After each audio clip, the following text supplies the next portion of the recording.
का स्वागत है मेरे और अपने चैनल लर्न बाय इजीली पर, जहां पर हम आपको पढ़ाएंगे बायो के हर टॉपिक डिटेल में और इजीली एक्सप्लेन करेंगे ताकि आपके डाउट्स हो सके क्रिस्टल एंड क्लियर। तो please subscribe learn bio easily channel for more videos. तो हमारा अभी का सेशन चल रहा है क्लास 12th, जहां पर हम आपको बायो फिजिक्स केमिस्ट्री के हर चैप्टर को डिटेल में स्टडी करेंगे और साथ ही में एनसीईआरटी के भी सॉल्यूशन लाएंगे, साथ में प्रीवियस ईयर क्वेश्चन भी लाएंगे। Please subscribe our channel. Today's topic is chapter solution of class 12th chemistry.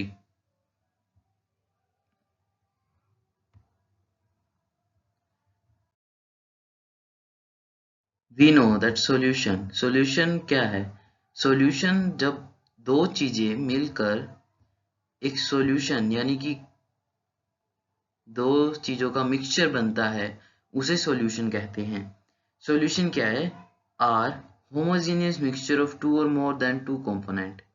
जब कोई दो या दो से अधिक चीजें मिलकर कोई कंपोनेंट्स एक मिक्सचर बनाती है तो उसे सॉल्यूशन कहते हैं। वह होमोजेनियस मिक्सचर होता है।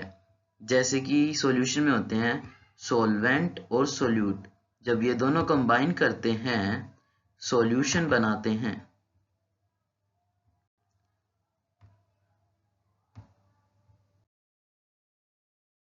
तो what is homogeneous mixture? Homo यानी एक तरीके का, मिक्सचर टू कंपोनेंट्स का। It is the mixture of two और more component which is uniform composition throughout the solution. For example air is a solution. तो होमोजेनियस मिक्सचर क्या है? जब दो कंपोनेंट्स या उससे अधिक कंपोनेंट्स मिलते हैं, मिक्सचर होता है, बनता है जो उनका, तो उसमें जो कंपोजिशन होती है वो यूनिफॉर्म होती है। यानी कि कोई भी पार्टिकल ऐसे वैसे नहीं दिखते, जमाई मिक्स हो जाते हैं। जैसे कि जब हम शुगर और वाटर को मिक्स करेंगे तो हम क्या देखेंगे कि हमें कोई भी शुगर का पार्टिकल्स नहीं दिखेगा जो कि वाटर में पूरी तरह से डिसॉल्व हो चुका है।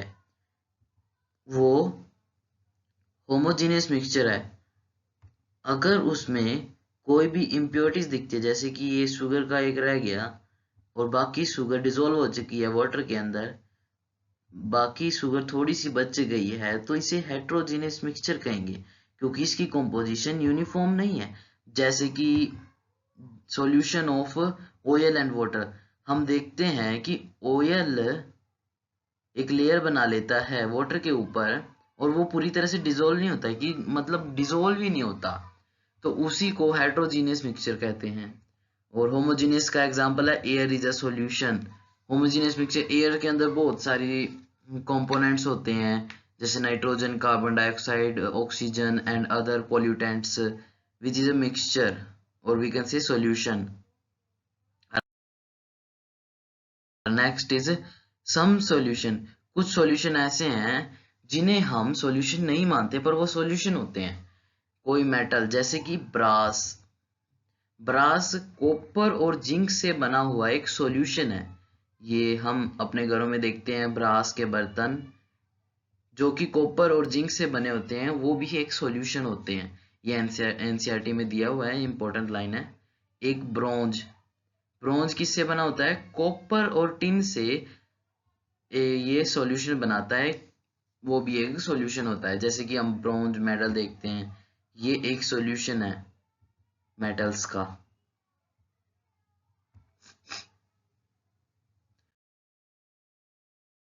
सॉल्वेंट, और next topic is solvent. Solvent क्या है? Compound that is present in the largest quantity in a solution. Solvent क्या है? जो लार्ज अमाउंट में प्रेजेंट होता है सॉल्यूशन के अंदर, सॉल्वेंट। जैसे कि एग्जांपल ले, मान लीजिए ये है वाटर और ये है सॉल्ट। वाटर हमने लिया 10 ग्राम और सोल्यूट हमने लिया 1 ग्राम। 10 ग्राम क्या हुआ वाटर, 1 ग्राम क्या हुआ सोल्ट। तो हमें सोलवेंट की डेफिनेशन पढ़ी है, compound that is present the largest quantity. तो हमारे पास यहाँ पर सोलवेंट क्या होगा, ये 10 ग्राम वाटर हमारे पास सोलवेंट होगा, ठीक है। तो जो लार्जेस्ट क्वांटिटी में प्रेजेंट है वो सोलवेंट हुआ, और सोलवेंट और सोल्यूट मिलकर बनाते हैं solution. Then there is solute compound that is present in a small amount as compare to solvent. जो किसी सॉल्यूशन में स्मॉल अमाउंट में पाया जाए कंपोनेंट, उसे सोल्यूट कहते हैं, अगर कंपेयर करें सोलवेंट से सॉल्यूशन में। और component another then solvent is known as solute. तो मैंने जैसे कि पीछे भी बताया, अगर हम ले 10 ग्राम of water and 1 gram of salt, तो इसमें देखें कि हमें बताया गया है कि जो स्मॉल अमाउंट में प्रेजेंट है किसी सॉल्यूशन में, उसे सोल्यूट कहते हैं। तो हमारे पास सोल्यूट क्या हुआ, ये 1 ग्राम सॉल्ट एंड 10 ग्राम क्या हुआ हमारे पास वाटर, जो कि सोलवेंट है। और सोलवेंट और सोल्यूट मिलकर बनाते हैं सॉल्यूशन।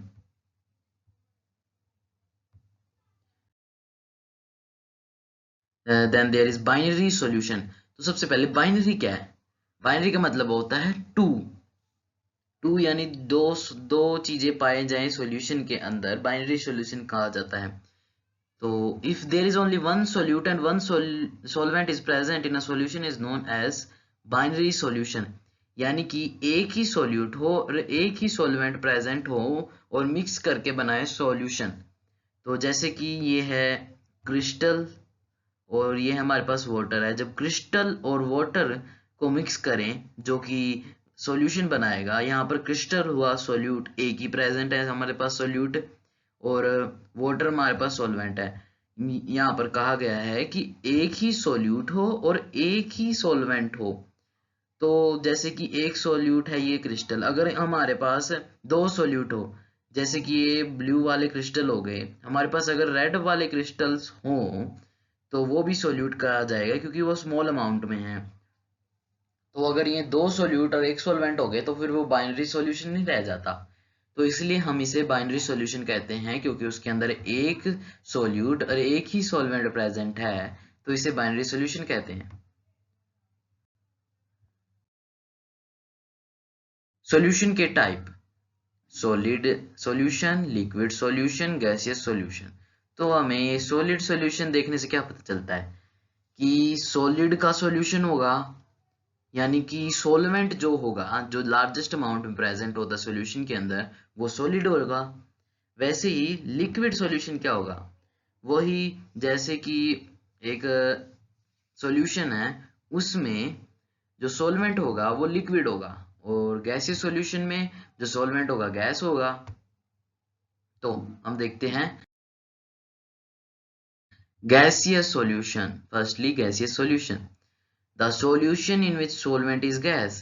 solvent यानी largest amount of component present in solution is gas, यानी कि जो गैस ज्यादा मात्रा में प्रेजेंट है उसे गैसीय सॉल्यूशन कहते हैं अगर किसी सॉल्यूशन के अंदर। Solid in gas, solid in gas, तो हम देखें कि सॉलिड के अंदर गैस कैसे प्रेजेंट हो सकती है।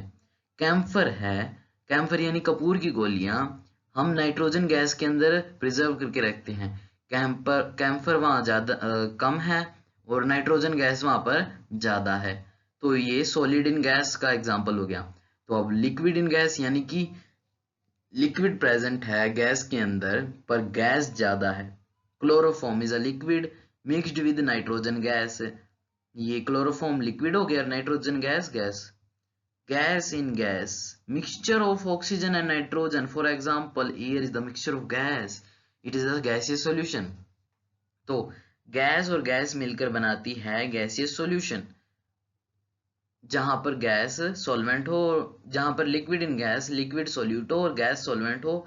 सॉलिड इन गैस जहां पर सॉलिड सोल्यूट हो और गैस सॉल्वेंट हो। Air is the mixture of gases, ये गैसीय सॉल्यूशन का एग्जांपल है। Air is the mixture of gases. Air में क्या क्या प्रेजेंट होता है? Nitrogen, other gases, oxygen and CO2। जो गैसीय सॉल्यूशन आता है when both the solute and solvent are gases. ये गैसेस, गैस इन गैस हो गया गैसीय solution when both solute and solvent are gases. Example air हो गया।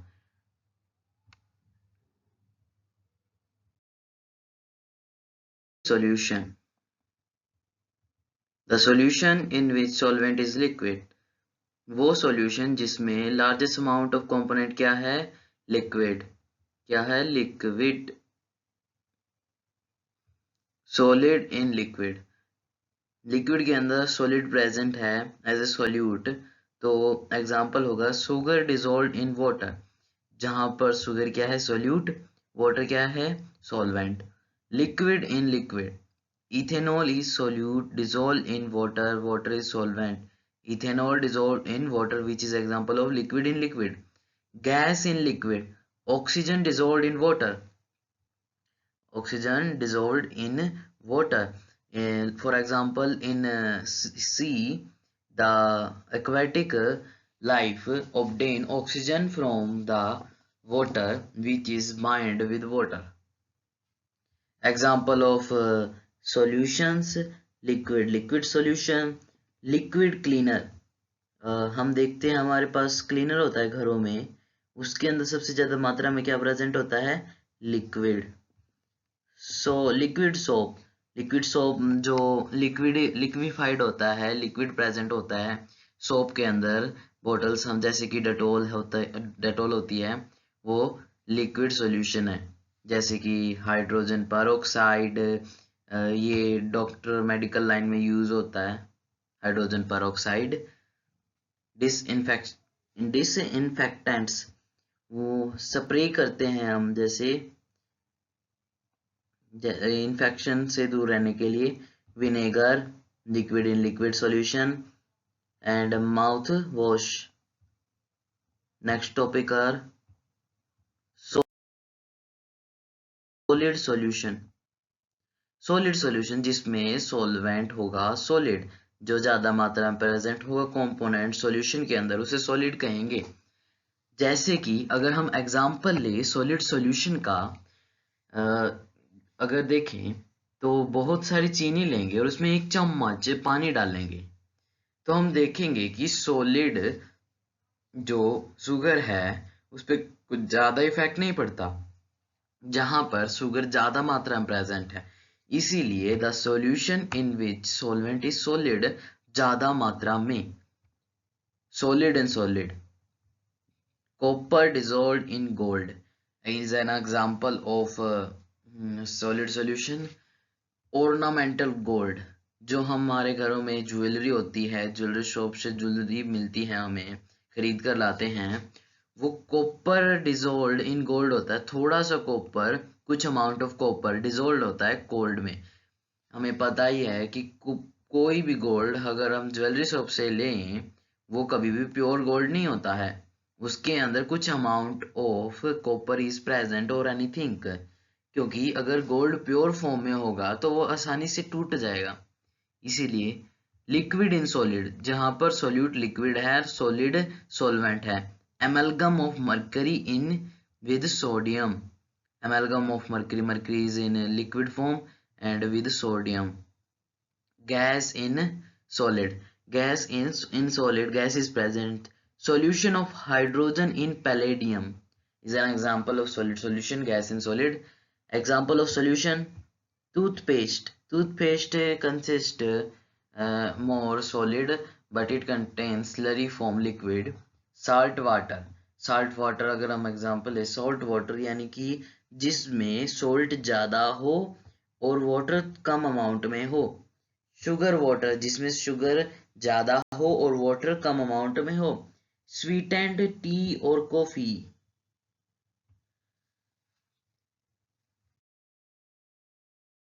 Concentration, the word concentration, concentration क्या है? कंसंट्रेशन क्या है? द अमाउंट, अमाउंट यानी कुछ क्वांटिटी जो सॉल्यूशन के अंदर प्रेजेंट है, जैसे कि कंसंट्रेशन के अंदर, इसमें अगर हम बीकर में देखें तो कुछ अमाउंट ऑफ वाटर है, तो हम कह सकते हैं कुछ concentration of water is there something and some particles is there solute. So इसके अंदर कुछ पार्टिकल्स की कंसंट्रेशन होगी, वाटर की भी कंसंट्रेशन होगी। कंसंट्रेशन यानी मान लीजिए 1 किलो इसके अंदर वाटर होगा और 0.5 ग्राम इसके अंदर सोल्यूट होगा, इसे कहते हैं कंसंट्रेशन। कंसंट्रेशन अब अगर पढ़े, composition of solution can be described bye expressing it's concentration. Composition को कंपोजिशन सॉल्यूशन की बता सके हम कि उसके अंदर क्या क्या प्रेजेंट है, कितनी मात्रा में, और amount of solute and solar dissolved in solution, कि कितनी मात्रा में सोल्यूट प्रेजेंट है, कितनी मात्रा में सोलवेंट प्रेजेंट है डिजोल्व फॉर्म में सॉल्यूशन के अंदर। तो कंसंट्रेशन भी 2 टाइप्स की होती है, क्वालिटेटिव, क्वांटिटेटिवली। क्वालिटेटिव क्या होती है? डिस्क्राइबिंग द डाइल्यूट और नॉट एंड कंसंट्रेटेड और नॉट। इसको अगर हम बताएं सिंपल भाषा में, तो जो जो सॉल्यूशन है, जैसे कि ये सॉल्यूशन है ये वाला, ये डाइल्यूट है और या नहीं है। डाइल्यूट यानी इसके अंदर ज्यादा मात्रा में वाटर प्रेजेंट है या नहीं है, और कंसंट्रेटेड मतलब कि कौन सी चीज ज्यादा मात्रा में प्रेजेंट है जो हम देख के बता सकें।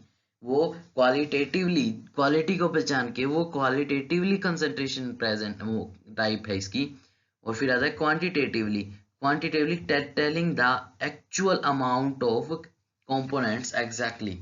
जैसे कि ये सॉल्यूशन है, इसमें हमें पता हो कि कुछ अमाउंट ऑफ, जैसे कि 1 किलो इसमें शुगर है और 10 किलो इसके अंदर वाटर है, तो ये हमें स्पेसिफाइड अमाउंट ऑफ कंपोनेंट्स का पता है कि कौन कौन सी कंपोजिशन है इसके अंदर, तो वो क्वांटिटेटिवली कंसंट्रेशन है। तो क्वांटिटेटिवली भी कई प्रकार की होती हैं।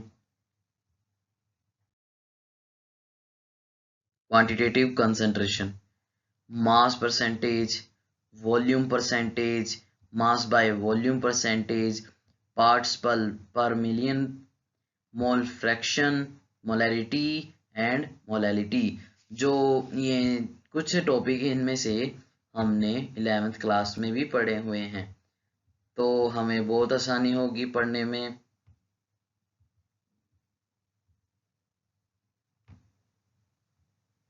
तो आगे चलते हैं। सबसे पहले मास परसेंटेज।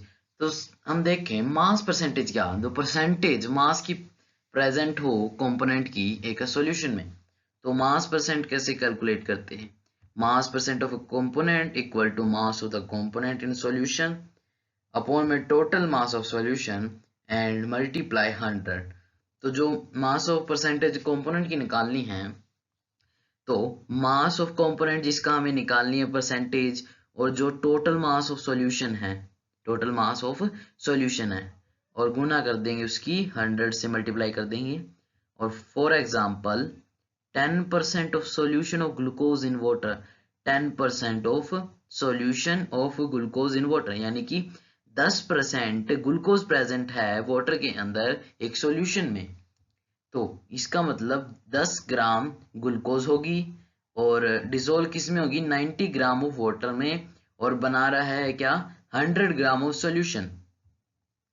तो यहाँ पर 10 ग्राम आएगा, अगर हम परसेंटेज निकालें तो 10 ग्राम, एंड ये टोटल मास कितना होगा, 90 प्लस में 10 कितना होगा, 100 ग्राम, और इनटू में कर देंगे 100। 100 से 100 कैंसिल हो जाएगा, ये वाला 100 से 100 कैंसिल हो जाएगा, बचा कितना, 10, और कितना बनेगा, 10%। तो आगे चलते हैं हम। Then there is volume percentage. Volume percentage यानी किसी कंपोनेंट का volume present in a solution. जैसे कि हम अगर एग्जांपल लें, अगर हमारे पास एक ये बीकर है जिसके अंदर वाटर और सोल्ट प्रेजेंट है, वाटर और सोल्ट प्रेजेंट है, तो अगर हम देखें कि हमें इसका कंपोनेंट वॉल्यूम परसेंटेज कंपोनेंट निकालना है, तो हमारे पास शुगर की वॉल्यूम होगी, वाटर की वॉल्यूम होगी, तो क्या करेंगे, एक कंपोनेंट जैसे हमें शुगर की निकालनी है तो वॉल्यूम लिखेंगे volume of sugar of percentage volume of sugar into में 100 multiply 100 and total volume of the solution कि शुगर की वॉल्यूम प्लस में वाटर की वॉल्यूम को ऐड कर देंगे तो वॉल्यूम ऑफ परसेंटेज निकल आएगा शुगर का। जैसे कि एग्जांपल है for example 10% of ethanol solution in water 10 ml of ethanol is dissolved in water resulting in 100 ml of solution। जो 10 ml इथेनॉल है वो डिजोल्व हुआ वाटर में रिजल्टिंग क्या बनाता है 100 ml ऑफ सॉल्यूशन। जैसे कि ये सॉल्यूशन हुआ इसके अंदर 10% तो इथेनॉल है बाकी वाटर है। अगर 10% इथेनॉल है तो 10 ml हुआ और बाकी कितना बचा 90 ml वाटर होगा तो बनाएगा क्या 100 ml। percent volume is the solution concentration that is volume at solute divided by volume of solution। ये आपने आप पढ़ लेना। तो next topic is mass by volume percentage. ये तो बहुत आसान है। मास दे रखा होगा और वॉल्यूम दे रखी है इनटू में 100 कर देंगे। Mass solute dissolved in 100 ml of the solution. जो मास है मास ऑफ द सोल्यूट लिखेंगे और डिवाइडेड बाय 100 ml सॉल्यूशन वो वॉल्यूम हो जाएगी और इनटू में 100। तो WY 10% of sugar solution in water 10% sugar solution in water. एक बीकर है उसके अंदर 10% शुगर डिजोल्व है वाटर के अंदर तो क्या होगा 1 gram of sugar dissolve in water. अगर 1 ग्राम ऑफ शुगर डिजोल्व की जाती है 100 ml ऑफ सॉल्यूशन के अंदर तो बाकी का 90 ग्राम क्या होगा 90 ग्राम नहीं ये 10 होगा बाकी का वाटर मिलेगा हमें 1 ग्राम को छोड़ के। तो पार्ट्स पर मिलियन क्या है ppm। It is used when component is present in trace quantity. तो पार्ट्स पर मिलियन क्या होगा अगर हमारे पास मान लीजिए ब्लॉक्स हैं बहुत सारे ब्लॉक्स हैं जैसे कि मैं ये बना रहा हूं ब्लॉक्स इनके अंदर ये बहुत सारी ब्रिक से बन के बनी जैसे एक ये ब्रिक एक ये ब्रिक और ये पूरा का पूरा एक ब्लॉक हो गया। तो ये जो एक ब्रिक है जो स्मॉल क्वांटिटी है इस बड़ी वाली ब्लॉक से इसे हम ट्रेस क्वांटिटी बोलेंगे। जैसे कि अगर हम एग्जांपल है कि हमारे पास वाटर है और इसके अंदर हमने सिर्फ एक दाना चीनी का डाला तो वो पार्ट्स पर मिलियन हुआ। तो जो ट्रेस क्वांटिटी जमा ना के बराबर क्वांटिटी में हो when a solute is present in trace quantity। जो सोल्यूट माने हमारे पास जो स्मॉल अमाउंट में प्रेजेंट होता है सॉल्यूशन के अंदर। जैसे कि मैंने बताया अगर हम बहुत सारा वाटर ले और उसके अंदर सिर्फ एक दाना चीनी का डालें जो कि सोल्यूट है जो कि ट्रेस क्वांटिटी में प्रेजेंट है जमा ना के बराबर प्रेजेंट है। It is convenient to express concentration in parts per million. बहुत मुश्किल होता है पार्ट्स पर मिलियन की कंसंट्रेशन निकालना एक्सप्रेस करना। जो ppm होता है इक्वल करेंगे इक्वल टू होता है number of parts of the component upon में total number of parts of all component of the solution into में 10⁻⁶। नंबर ऑफ पार्ट्स ऑफ कंपोनेंट मतलब कि अगर हमें इस चीनी की वो निकालनी है तो चीनी को छोड़ो ये ब्लॉक का एग्जांपल लेते हैं। जैसे कि ये वाली ब्रिक ट्रेस क्वांटिटी में यानी बहुत ना के बराबर प्रेजेंट है तो इसका मतलब नंबर ऑफ पार्ट्स ऑफ कंपोनेंट इस कंपोनेंट में कितने पार्ट है सिर्फ एक। ठीक है और जो टोटल नंबर ऑफ पार्ट्स ऑफ कंपोनेंट कितने होंगे ये 1 2 3 4 5 6 7 8 9 10 11 12 13 14 15 16। तो हमारे पास टोटल कितने हुए 16 और इनटू में कर देंगे हम 10⁻⁶ क्योंकि पार्ट्स पर मिलियन है मिलियन 1 0 0 0 0 ऐसे ही हमारे पास ये 10⁻⁶, ये पर मिलियन हमारे पास ये है, इसलिए मैंने 10⁻⁶ लिखा इतनी बड़ी मात्रा लिखने से पहले। तो यूज कहाँ पर होता है? यूज करते हैं हम atmosphere pollutant concentration to calculate. जो पोल्यूशन है एटमॉस्फेयर के अंदर, उसके अंदर जो पोल्यूटेंट है, जो ना के बराबर में, जो कम अमाउंट में प्रेजेंट है, उसकी कंसंट्रेशन को मापने के लिए पार्ट्स पर मिलियन का यूज किया जाता है, ppm।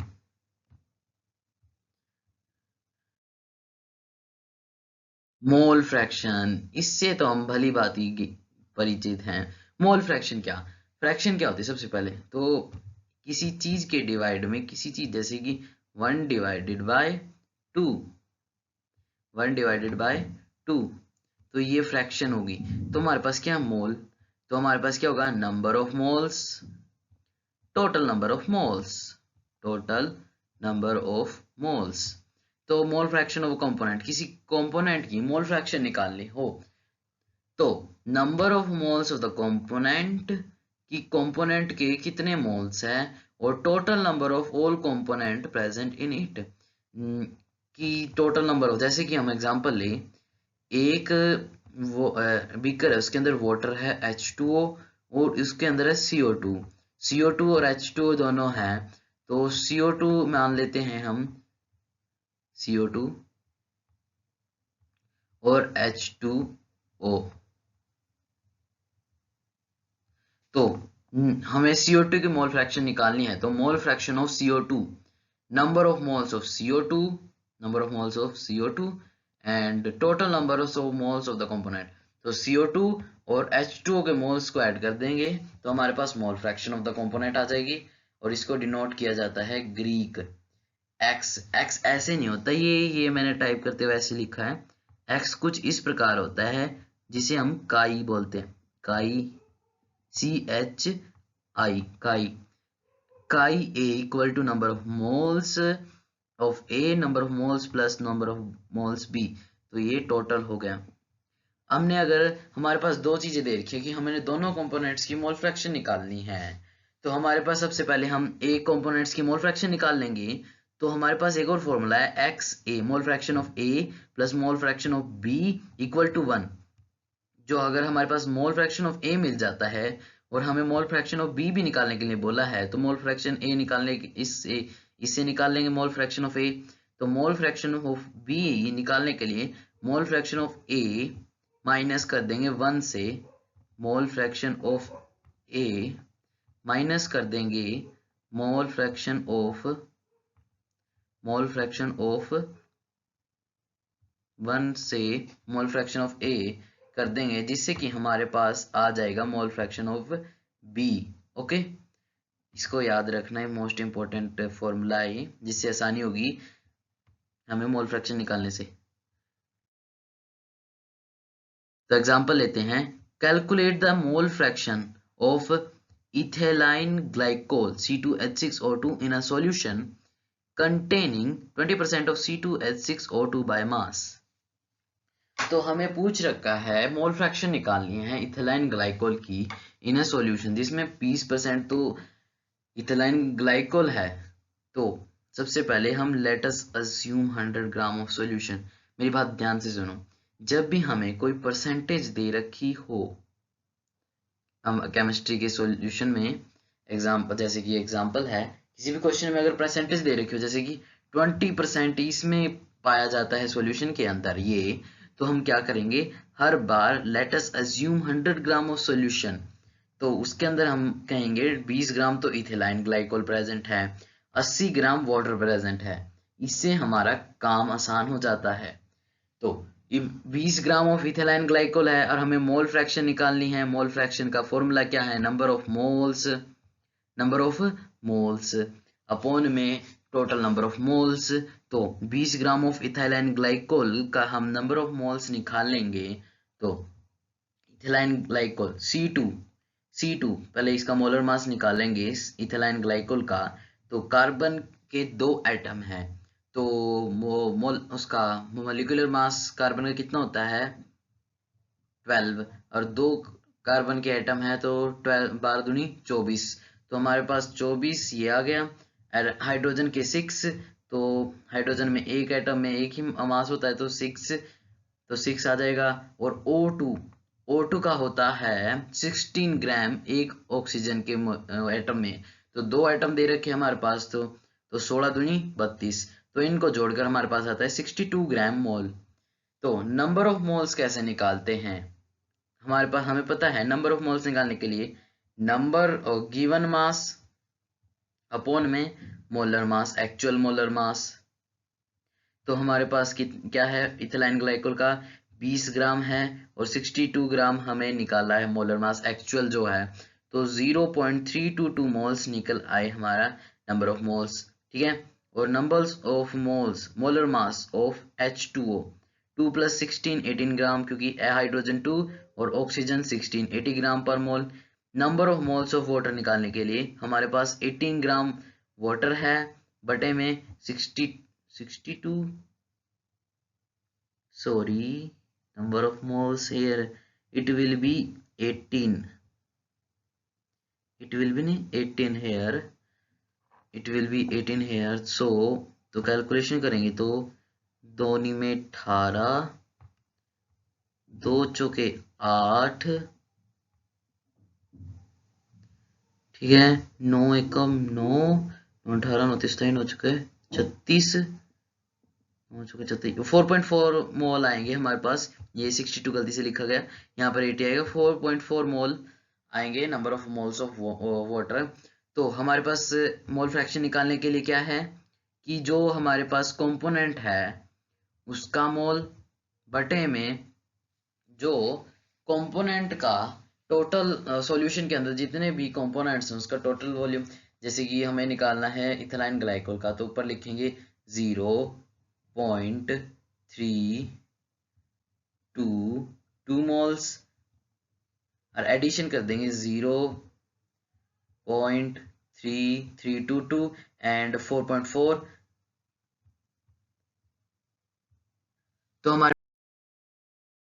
पास क्या आएगा नाउ। मोल फ्रैक्शन निकालने के लिए जो मोल फ्रैक्शन होगा C2H6O2 का, इथिलाइन ग्लाइकोल का, तो number of moles of C2H6O2 जो हमने निकाल लिया, number of moles of H2 भी निकाल लिया, number of moles of C2H6O2 भी निकाल लिया, तो C2H6O2 का मोल फ्रैक्शन क्या होगा 0.322 मोल्स, 0.322 प्लस 4.4 जो कि यहाँ पर टोटल है, और ये number of moles of component जो हमारे पास आएगा 0.068 मोल फ्रैक्शन आ गई। और mole fraction of H2O, number of moles of H2O, number of moles of H2O plus में number of moles of ethylene glycol, ये टोटल नंबर, तो हमारे पास आएगा 4.4 divided by 0.322 plus 4.4 equal to 0.932। Next question, molarity, which we had read in already class 11th, which is very easy topic. Molarity is defined as the number of moles solute dissolved in solution which should be in liter. तो molarity का formula क्या है, number of moles of solute divided by volume of solution litre, litre में होना चाहिए volume solution का। तो unit of molarity क्या है, एम मोलर, तो एम कैपिटल एम से डिनोट करते हैं और इसका है मोलर।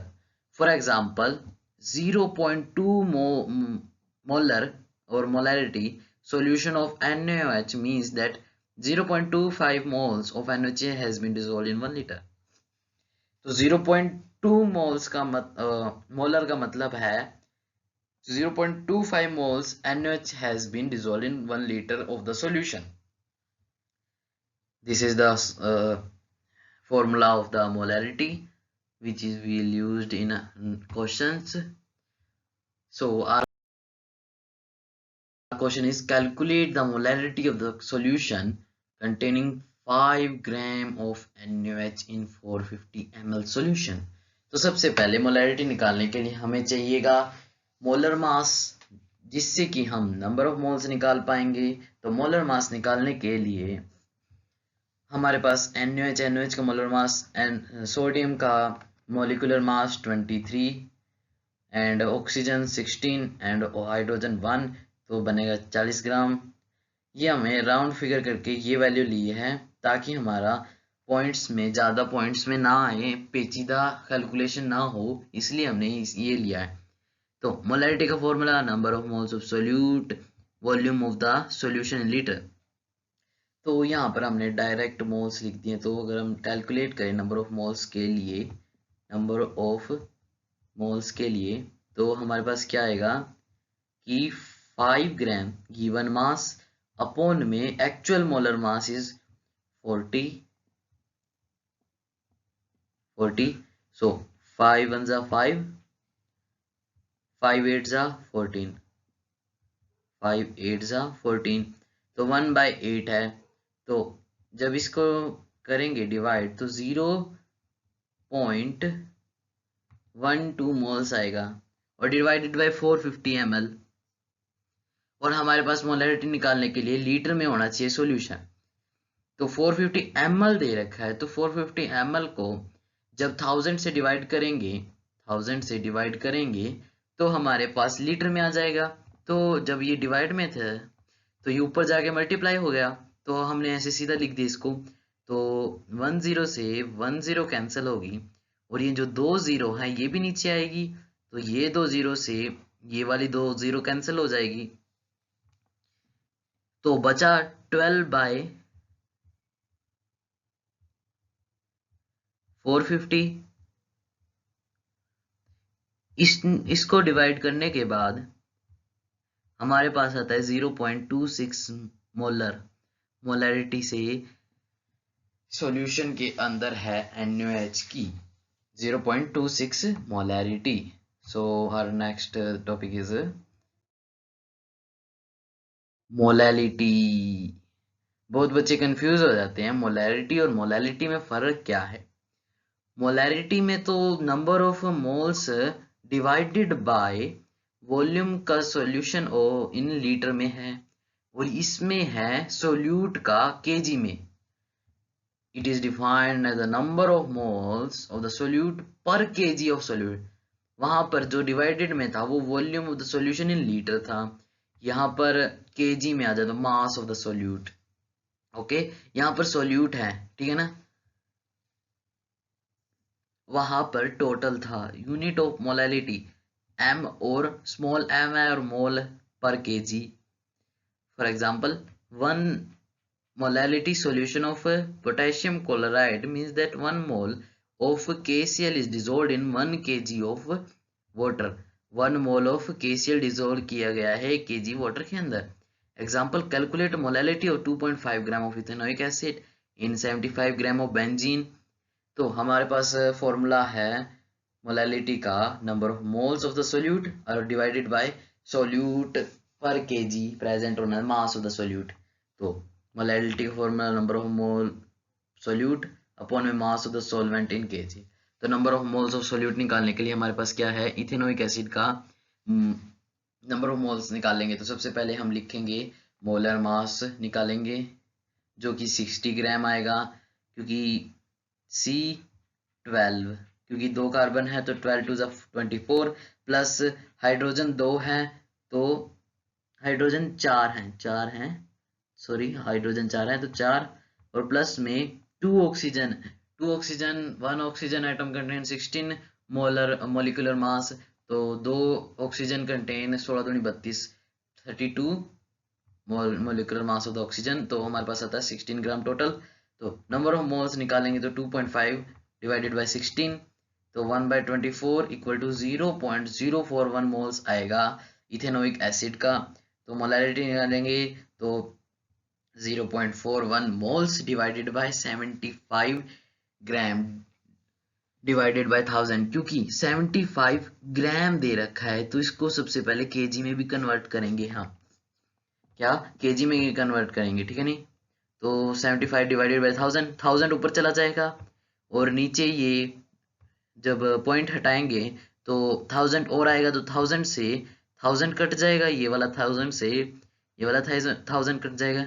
आप लोग सोच रहे हैं 1000 कहाँ से आया, जब हमने पॉइंट हटाया तो 1000 नीचे आया, तो फिर 45 डिवाइड में 75 0.54 अप्रोक्स हमने इसलिए लगाया क्योंकि केमिस्ट्री में कभी भी सटीक वैल्यू नहीं निकलती है कैलकुलेशन के दौरान, कुछ ना कुछ तो ऊपर नीचे हो ही जाएगा, तो इसलिए हमने अप्रोक्स यूज किया। मोलैरिटी, मोलैलिटी और मोल पर केजी, ठीक है।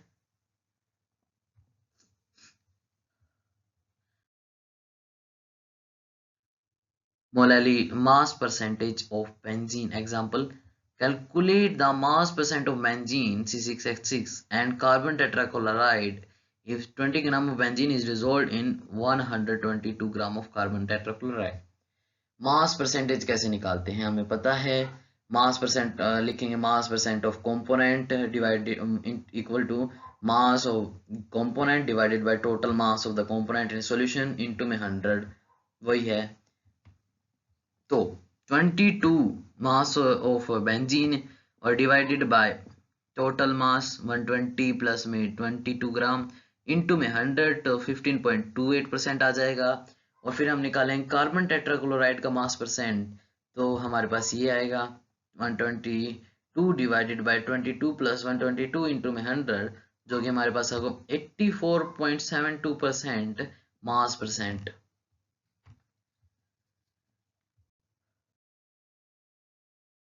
Solution of a glucose in water is labeled as 10% mass by mass.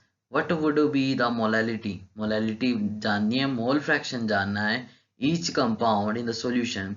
If the density of the solution is 1.2 gram per liter, then what should be the molarity of the solution? तो हमें पूछ क्या क्या रखा है इसके अंदर, हमें पूछ रखा है molarity, molality and mole fraction, ये दे रखा है। मोलैलिटी निकालनी है हमें, मोल फ्रैक्शन निकालना है ईच कंपाउंड का सॉल्यूशन के अंदर, और मोलैरिटी निकालनी है सॉल्यूशन की। तो सबसे पहले हम सब कुछ लिख लेंगे जो जो हमें दे रखा है।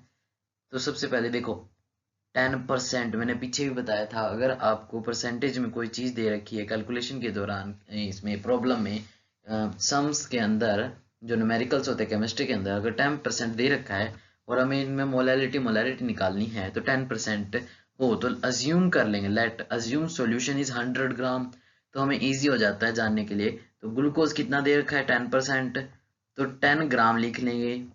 मोलर मास ऑफ ग्लूकोज कितना होता है 180 ग्राम, कितना 180 ग्राम। ग्लूकोज के बाद बाकी सभी बचा कितना होगा 90 ग्राम, ठीक है। तो H2O का मोलर मास 18 ग्राम, ओके। तो हमारे पास मोलैरिटी, मोलैलिटी और मोल फ्रैक्शन का फॉर्मूलाज हैं। तो सबसे पहले वेट ऑफ वाटर, वाटर कितना प्रेजेंट होगा 90 ग्राम, क्योंकि मैंने बताया था अगर 100 ग्राम में 10 ग्राम ग्लूकोज है तो 90 ग्राम की क्या होगा वाटर, तो यहाँ पर है। तो मोलैलिटी का फॉर्मूला हमें पता है, number of moles of solute upon में mass of the solvent in kg. तो number of moles of solute, solute क्या है हमारे पास है ग्लूकोज सोल्यूट जो लेस अमाउंट में है, तो 10 लिख दिया यहाँ पर। और 180 क्या है ग्लूकोज का, वो क्या कहते हैं ग्लूकोज का मोलर मास। और मोलैलिटी में डिवाइड में क्या आता है मास ऑफ सॉल्वेंट, सॉल्वेंट का मास। सॉल्वेंट क्या क्या है इसके अंदर, सॉल्वेंट है 90 ग्राम ऑफ वाटर इनटू में 180 gram of glucose divided by 1000, because it is present इन 90 ग्राम, इसलिए 1000 से डिवाइड करेंगे तो ऊपर चला जाएगा ये, तो बनता है 0.617 molality. Molality 10 gram present of glucose, और वॉल्यूम ऑफ सॉल्यूशन निकालेंगे लीटर में, तो डिवाइडेड बाय 1000 कर दिया, और इन सभी का मोलर मास वॉल्यूम निकाल लिया, तो हमारे पास आया 0.67 molarity molar. Then mole fraction of glucose, glucose का मोल फ्रैक्शन तो हमने यहाँ पर लिख लिया,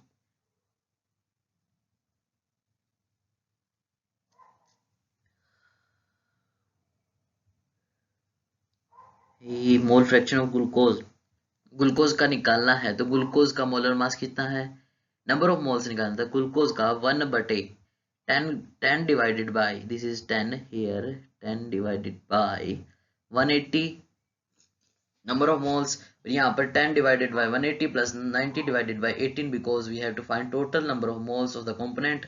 तो 0.011 मोल फ्रैक्शन ऑफ ग्लूकोज, ठीक है.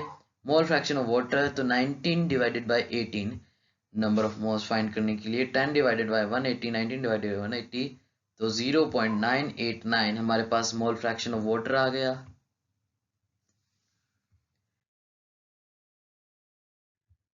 A solution is obtained by mixing 300 gram of 25% solution and 400 gram of 40% solution by mass. Calculate the mass percentage of resulting solution. तो हमें मास परसेंटेज निकालना है. यहाँ पर दे रखा है एक सॉल्यूशन में 300 ग्राम मिक्स किया, 300 ग्राम का भी 25% सॉल्यूशन के अंदर डाला और 400 ग्राम का 40% सॉल्यूशन डाला. तो हमें मास कैलकुलेट करना है मास परसेंटेज. तो 300 ग्राम का 25% सॉल्यूशन कितना होगा 75 ग्राम सोल्यूट, और जो 400 ग्राम का 40% होगा वो होगा 160 ग्राम ऑफ सोल्यूट. तो मास परसेंटेज कैसे निकालेंगे, तो टोटल मास ऑफ सोल्यूट कितना हुआ 235 ग्राम. टोटल मास ऑफ सॉल्यूशन, तो जो सॉल्यूशन था सॉल्यूशन 300 ग्राम और 400 ग्राम को जोड़ देंगे सॉल्यूशन निकल आएगा. तो now percentage of solute in solution, तो सबसे पहले निकालेंगे हम. तो हमारे पास आएगा 235 divided by 700. This is total mass of solute and it is total mass of solution.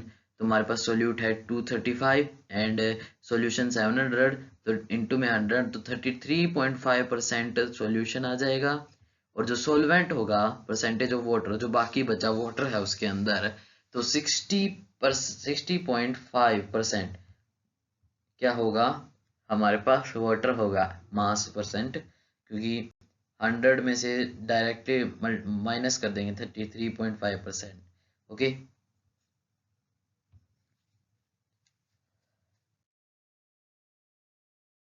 Next our topic is solubility.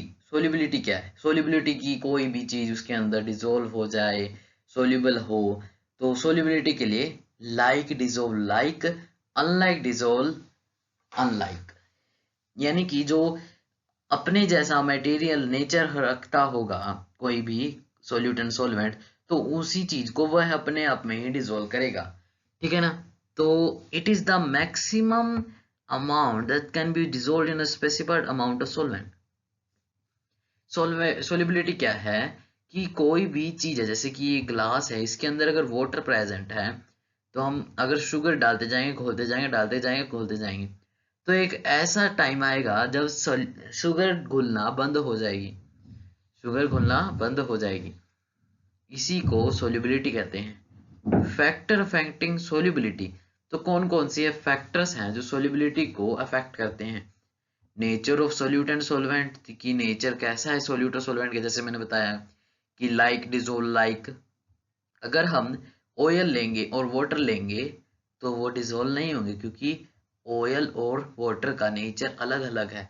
जैसे कि हमने सोल्ट लिया और वाटर लिया तो वो आपस में घुल गए, इसलिए nature of solute and solvent is there like dissolve like. तो टेम्परेचर मान्यता रखता है, प्रेशर. तो solubility in liquid, solubility in liquid, liquid के अंदर सोल्यूबिलिटी, टाइप्स ऑफ सोल्यूबिलिटी के अंदर solubility of solid and liquid. तो ये सोल्यूबिलिटी इन लिक्विड क्या है कि क्या चीजें लिक्विड में सोल्यूबल है. तो solubility of solid in liquid, की लिक्विड के अंदर सॉलिड डिसोल्व हो रहा है, लिक्विड इन लिक्विड, लिक्विड के अंदर लिक्विड डिसोल्व हो रहा है, गैस इन लिक्विड. तो सॉलिड एंड लिक्विड का एग्जांपल अगर हम दे तो जैसे कि sugar dissolve in water, liquid in liquid, ethanoic acid dissolve in water, solubility of gas, gas dissolve in liquid, जैसे कि वाटर के अंदर ऑक्सीजन होता है डिसोल्व हो जाती है वो.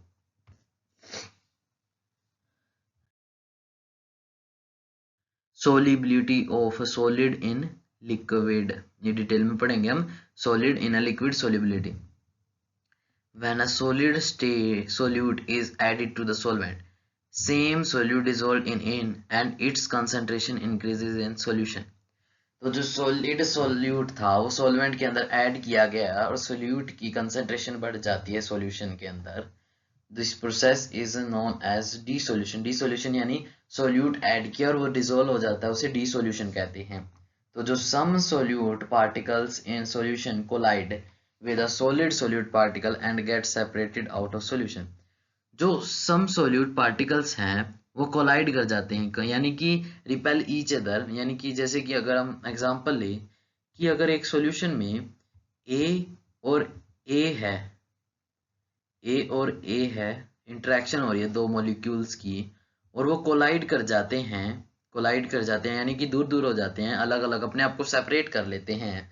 तो जो ये पार्टिकल्स होंगे अपने आप को ऊपर धकेलेंगे, सेपरेट कर लेंगे आउट ऑफ, और इसी को कहते हैं क्रिस्टलाइजेशन, यानी कि क्रिस्टल का फॉर्म होना due to this particle solution collide.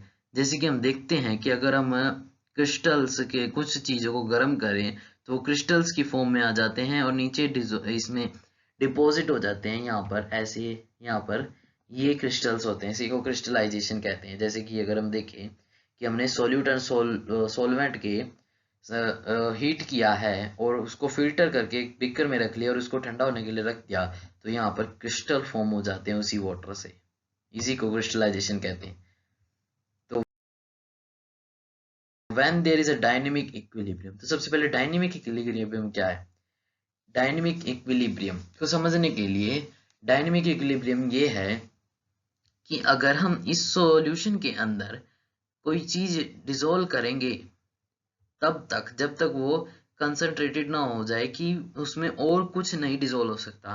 तो क्या होगा अगर हम ऊपर से कोई और यही चीज दोबारा से डालेंगे थोड़ी अमाउंट में, तो इस सॉल्यूशन के अंदर से वो निकलकर बाहर यहाँ पर इकट्ठा हो जाएगी. जितना डालेंगे उतना निकलता जाएगा, जितना डालेंगे उतना निकलता जाएगा. ठीक है ना. तो इसका मतलब क्या है कि जो सोल्यूट और सोलवेंट को हम जब मिक्स करेंगे तो सॉल्यूशन बनेगा. अगर वो थोड़ा सा ज़्यादा हो जाता है तो सोल्यूट सोलवेंट से सॉल्यूशन बनेगा और सॉल्यूशन से फिर सॉल्वेंट और सोल्यूट बनेगा. इसी को डायनेमिक इक्विलिब्रियम कहते हैं.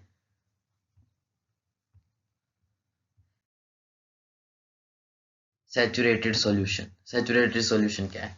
No more solute can dissolve at same temperature and pressure, कि उसमें कोई और चीज ऐड ही नहीं कर सकती, उसमें पहले से ही बहुत कुछ है कि किसी भी सेम टेम्परेचर और प्रेशर पे. उसी को सैचुरेटेड सॉल्यूशन कहते हैं. A solution that contains the maximum amount of dissolved solute at a given temperature, यानी कि एक सॉल्यूशन है उसके अंदर बहुत सारा सोल्यूट प्रेजेंट है और उसके अंदर और कुछ नहीं आ सकता, उसको सैचुरेटेड सॉल्यूशन कहते हैं. जैसे कि ये है कि इसके अंदर हमने ये सोल्यूट डाला और ये डिसॉल्व हो गया और इसके बाद इसके अंदर और कुछ नहीं आ सकता, सोल्यूट बाकी और डाल ही नहीं सकती, इसी को सैचुरेटेड सॉल्यूशन कहते हैं. और next topic unsaturated solution. Saturated solution तो आपने समझ लिया. तो अनसैचुरेटेड भी बहुत आसान है कि वो more solute can be dissolve at same temperature and pressure, कि अगर हमने थोड़ा अमाउंट ऑफ किसी भी सॉल्यूशन के अंदर थोड़े अमाउंट में डाला है और उसके अंदर अब और भी आ सकता है, उसी को अनसैचुरेटेड सॉल्यूशन कहते हैं. जैसे कि ये अनसैचुरेटेड सॉल्यूशन है, इसके अंदर बहुत कुछ आ सकता है अभी भी.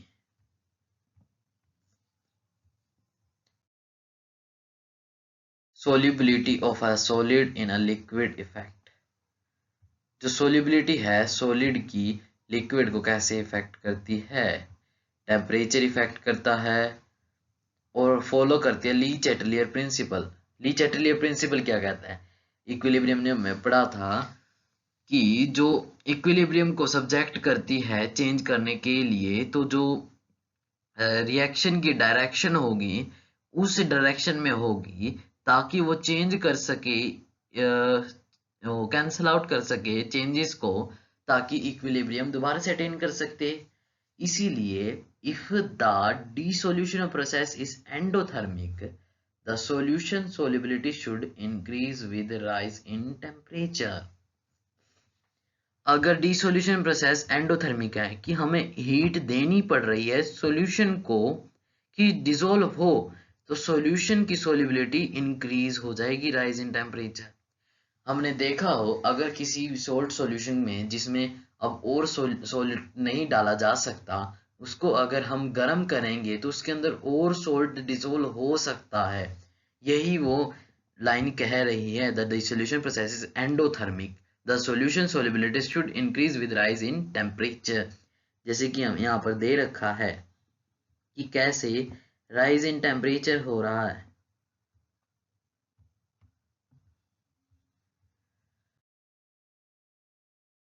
If the dissolution process is exothermic, पीछे क्या था एंडोथर्मिक, यहाँ पर है एक्सोथर्मिक, जहां पर हीट रिलीज हो रही है। The solubility decreases with rise in temperature, solubility क्या होगी, डिक्रीज हो जाएगी बढ़ते टेम्परेचर के साथ, क्योंकि एक्सोथर्मिक है, हीट रिलीज हो रही है। तो क्या होगा इसके अंदर, और जैसे कि सॉल्यूशन वाटर के अंदर, और इसके अंदर बहुत सारा सोल्यूट प्रेजेंट है, और ये एक्सोथर्मिक है कि हीट रिलीज कर रही है, तो ये डिसोल्व तो हो नहीं पाएगी, इसीलिए इसके अंदर और कुछ नहीं आ पाएगा और सोल्युबिलिटी डिक्रीज होगी। Solubility of a liquid in a liquid, solubility of a liquid in a liquid, liquid के अंदर लिक्विड सोल्यूबल कैसे है। Solubility is maximum amount of solute liquid in the case that can be dissolved in a given amount of solvent another at specific temperature। जब दो liquid dissolve होते हैं complete in each other they are called miscible. जब कोई दो liquid dissolve आ जाते हैं completely उसे मिसिबल कहते हैं, जैसे कि ethanol and water. If they only partially dissolve और don't dissolve at all they are called immiscible. ये दो लिक्विड हैं उनको डिसोल्व किया जाए तो वो डिसोल्व ही नहीं होते, जैसे कि ऑयल और वाटर का सॉल्यूशन, उसी को इमिसिबल कहते हैं। तो हमारे पास है like dissolve like, polar liquid tend to dissolve polar solute and non polar liquid dissolve non polar solute. It is very important line. Then there is temperature. Generally, the solubility of a liquid in liquid is not significantly affected by temperature changes, unlike solid. तो जो solubility है वो directly और indirectly temperature से affect नहीं होती, unlike solid। जो liquid की है वो है ना change नहीं होती अगर solid के मुकाबले देखें solubility। However, there are expectation and the effect of temperature can depend on the specific liquid involved। Pressure has negligible effect on the solubility of liquid in liquid। जो प्रेशर का effect है वो ना के बराबर है solubility of a liquid in liquid। Miscible ethanol and water, methanol and water, immiscible oil and water. जहां पर हमने दिखा रखा है कि शुगर सॉल्यूशन ये नहीं होगा लिक्विड एंड लिक्विड, जैसे कि ऑयल है वाटर में डिसोल्व हो सकता है, इथेनॉल और वाटर डिसोल्व हो सकता है।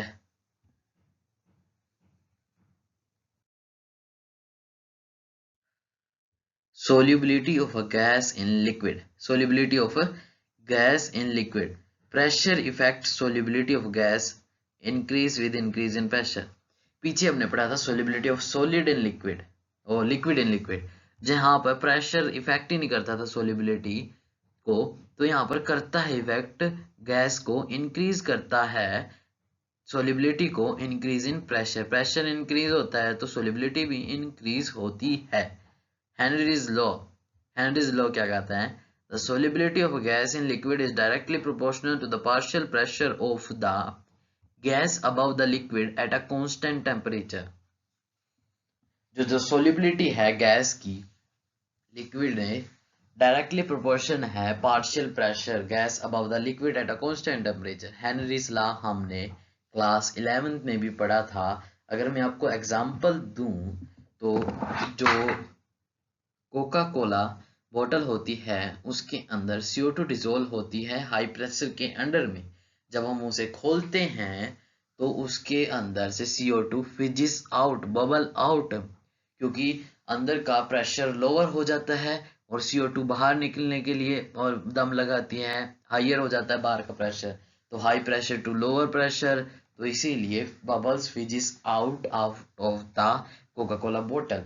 वही हेनरीज लॉ है कि amount of gas dissolved in a liquid is known as Henry's law, और इसका हो सकता है the solubility of gas liquid directly proportional to the partial pressure gas above the liquid. जो प्रेशर है वो इक्वल टू होगा के एच क्या है, हेनरीज कांस्टेंट है, और एक्स क्या है, number of moles fraction, number of moles नहीं, मोल्स फ्रैक्शन, एक्स इज काई। KH value for O2 increases with increase in temperature. Very important point.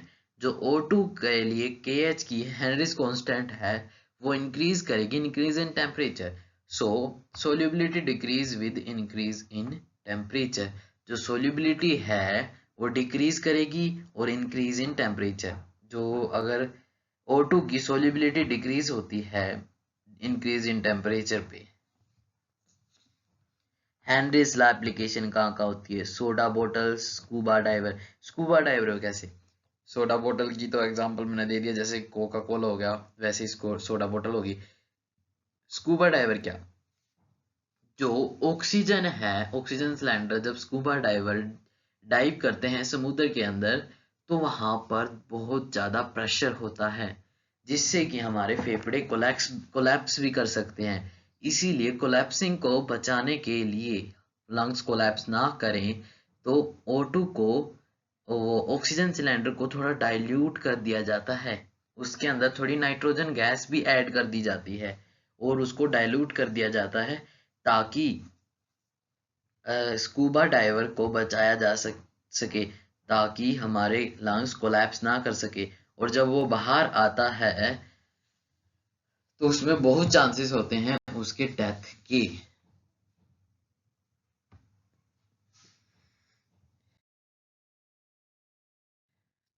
This is table values of Henry's law constant for some selected gases in water. तो water के अंदर जो Henry's law constant की value होती है वो कुछ दे रखी है, जैसे हीलियम 293 केल्विन पे उसका हेनरीज कांस्टेंट कितना है 144.97।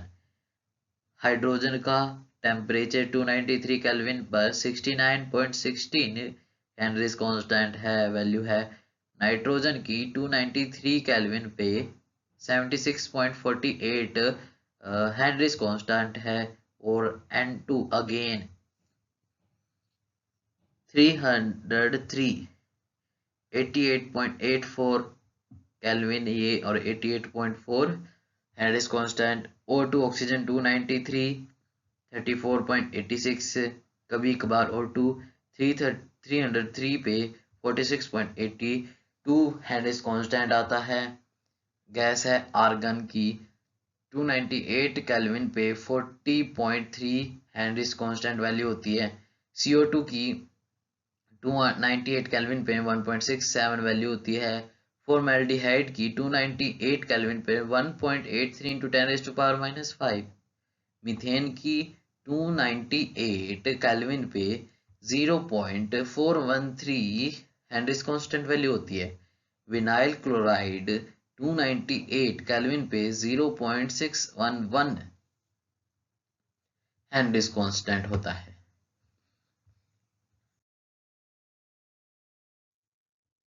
और अब आ जाता है एक question, Henry's law constant for CO2 in water is 1.67 into 10⁸ pascal. Pascal क्या है, unit of pressure. At 298 kelvin temperature दे रखा है। कैलकुलेट करना quantity of CO2 in 500 ml of soda water when packed under 2.5 atmospheric CO2 pressure at 298 kelvin. Atmospheric pressure दे रखा है, यानी कि प्रेशर दे रखा है, हेनरीज लॉ कांस्टेंट की वैल्यू दे रखी है, ठीक है। तो हमारे पास फॉर्मूला है pressure is equal to Henry's law constant into में नंबर ऑफ एक्स, हाँ X is the pressure. So सबसे पहले PCO2 pressure of carbon dioxide निकालेंगे तो पास्कल में कन्वर्ट करना है हमें 225 एटमॉस्फेरिक प्रेशर को तो 2.5 इंटू में 1.01325 इंटू 10⁵ पास्कल 2.533 इंटू 10⁵ पास्कल आएगा हमारे पास। तो हमें x की वैल्यू निकालनी है, तो 2.533 इंटू 10⁵ डिवाइडेड बाय 167 इंटू 10⁸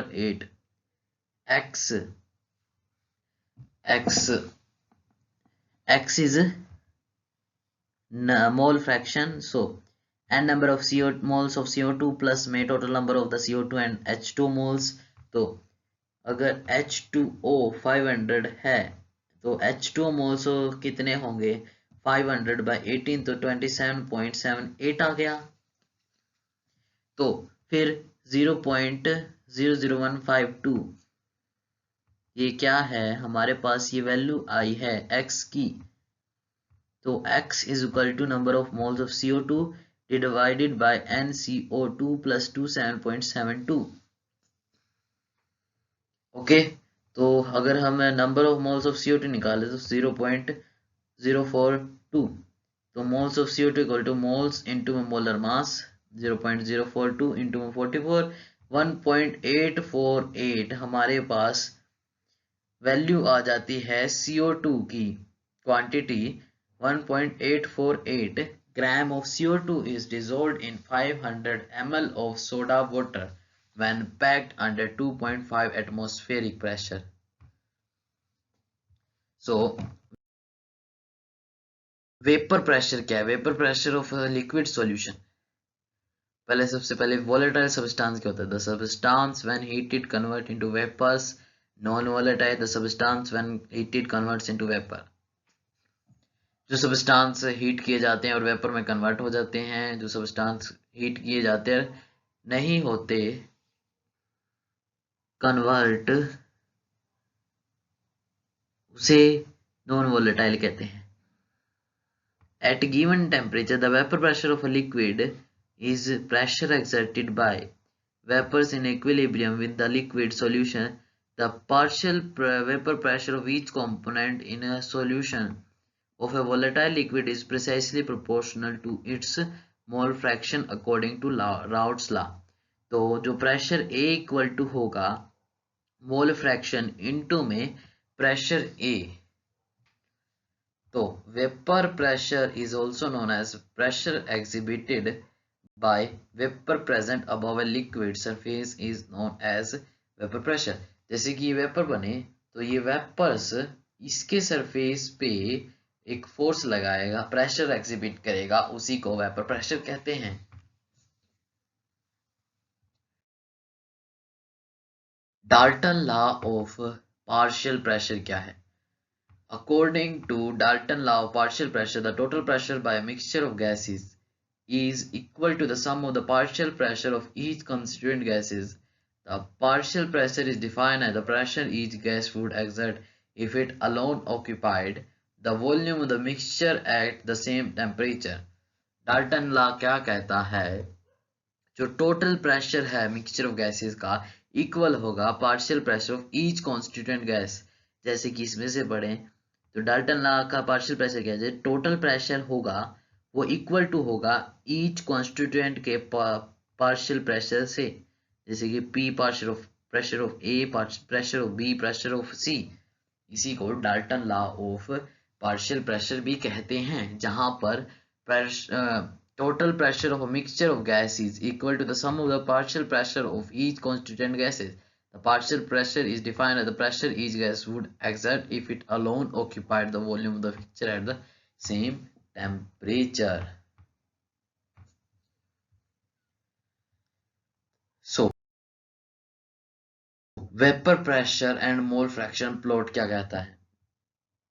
जो ये partial pressure equal to if XA मतलब मोल फ्रैक्शन जीरो हो, मोल फ्रैक्शन जीरो हो, मोल फ्रैक्शन जीरो हो तो क्या होगा कि जो मोल फ्रैक्शन जीरो हो तो प्रेशर जीरो होगा, मैक्सिमम होगा। यहां से ये वाला pressure A, this one pressure A maximum होगा, मोल फ्रैक्शन अगर 0 होगा, मिनिमम होगा यहाँ पर 0 पे, अगर मैक्सिमम होगा अगर एक्स ए 1 हो। ऐसे ही पी बी में है, अगर मोल फ्रैक्शन 1 है तो पी बी की वैल्यू मैक्सिमम 1 होगी। वैसे ही पी बी की वैल्यू एक्स बी अगर 0 है तो यहाँ पर एक्स बी की वैल्यू मिनिमम है। और जो लाइन ड्रॉ करें अगर पी बी से पी ए तक, तो जो पार्शियल प्रेशर टोटल होगा गैसियस का, तो वो ईच गैसियस के पार्शियल प्रेशर का सम होगा। ठीक है।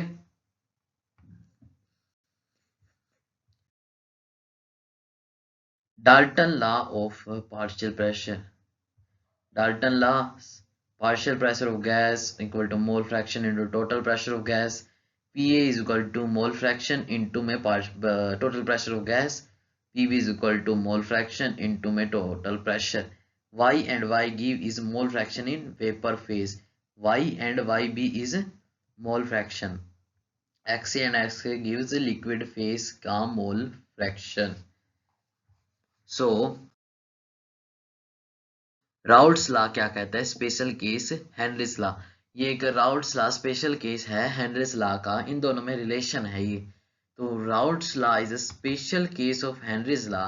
The similarity between routes law and Henry's law is that both laws state that partial pressure of the volatile component is directly proportional to its mole fraction in the solution।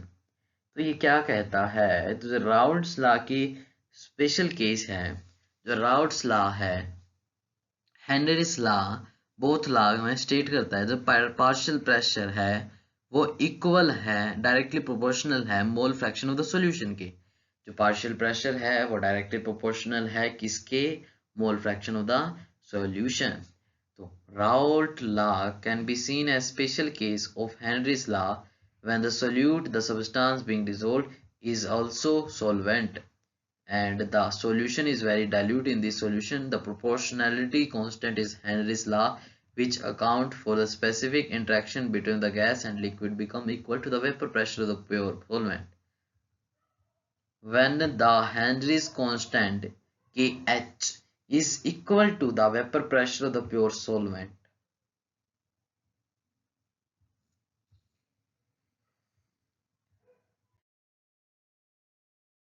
Vapour pressure solid and liquid solution.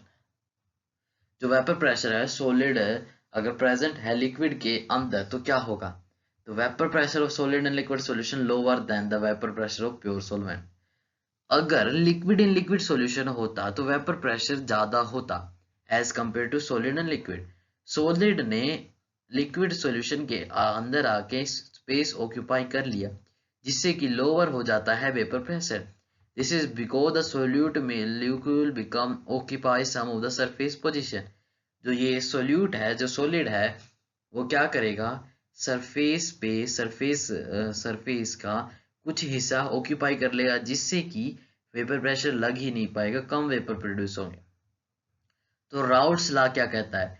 Routes law state that the partial vapour pressure of individual component is directly proportional to its mole fraction। Routes law क्या कहता है?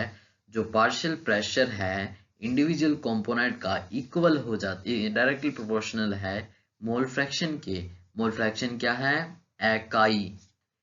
The vapour pressure of the solvent above a solution containing non-volatile solute is directly proportional to mole fraction of solvent in solution। ये same ही है ऊपर वाला। The equation of Raoult's law is partial pressure of solution and mole fraction and solvent का partial pressure।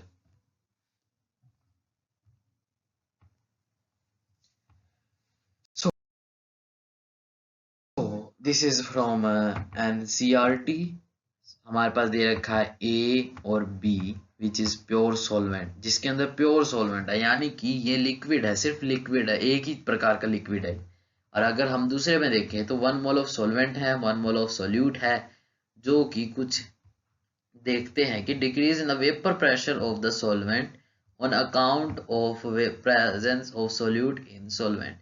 ये pure solvent था, इसके अंदर solvent और सोल्यूट दोनों प्रेजेंट है, जिससे कि क्या होता है, डिक्रीज हो जाता है वेपर प्रेशर। पहले में क्या, evaporation of the molecules of the solute from its surfaces is denoted by this one, and in solution solute particles have been denoted and they also occupy part of the surface area। ये कुछ अगर हम solute add करते हैं तो ये क्या करते हैं, ऑक्यूपाई कर लेते हैं स्पेस, जिससे कि वेपर तो प्रोड्यूस होते हैं पर वो बाहर नहीं जा पाते, जिससे कि वेपर प्रेशर डिक्रीज हो जाता है सरफेस पे। अगला है ideal and non ideal solution. Ideal solution क्या है, विच ओबे राउट्स लॉ। राउट्स लॉ हमने पीछे पढ़ा था। कैरेक्टरिस्टिक क्या है, no heat is absorbed evolved when component are mixed. Ideal solution क्या होगा, अगर हम उसके अंदर कुछ डालें तो कोई भी हीट ऑब्जॉर्ब इवॉल्व नहीं होगी। A solution where intermolecular interaction between solute AA, solvent solute are similar, obeying Raoult law with zero enthalpy and volume changing upon mixing। जहां पर AA और AB की इंटरेक्शन हो रही है, जहां पर जीरो एंथैल्पी आ जाए, जीरो एंथैल्पी आ जाए, वॉल्यूम चेंजेस अपॉन मिक्सिंग के बाद वॉल्यूम चेंज हो जाए, volume of solution equal to sum of the volume of the component. Non ideal solution जो ओबे नहीं करता राउट्स लॉ को, if the vapour pressure of a solution is higher than what Raoult's law predict, it is called positive deviation from Raoult's law. अगर solution में vapour pressure higher है, Raoult's law अगर कहते हैं, तो वो पॉजिटिव डेविएशन होगी।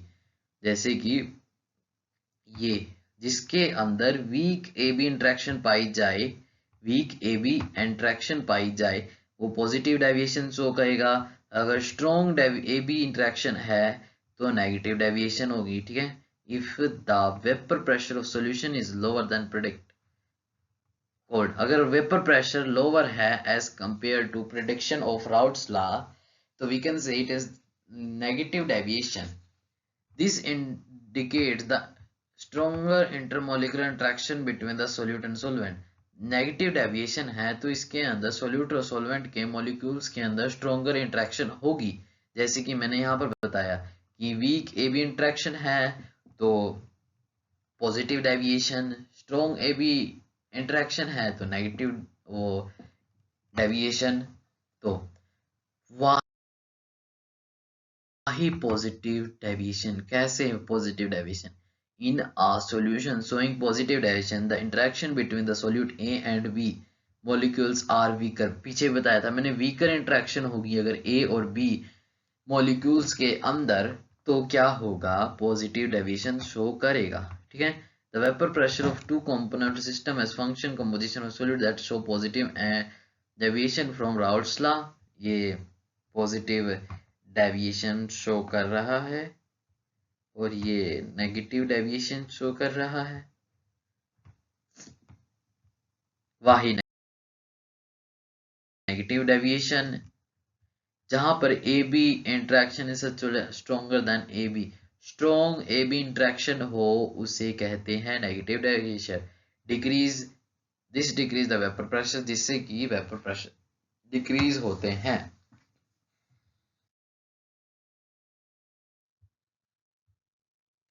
A mixture of chloroform and acetone forms a solution with negative deviation from Raoult's law।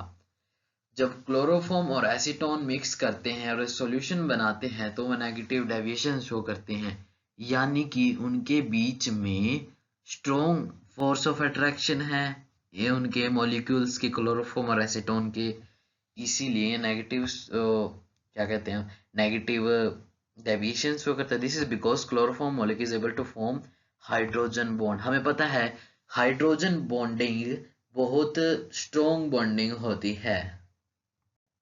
इसीलिए इसके अंदर नेगेटिव डेविएशन है। Azeotropes, binary mixture.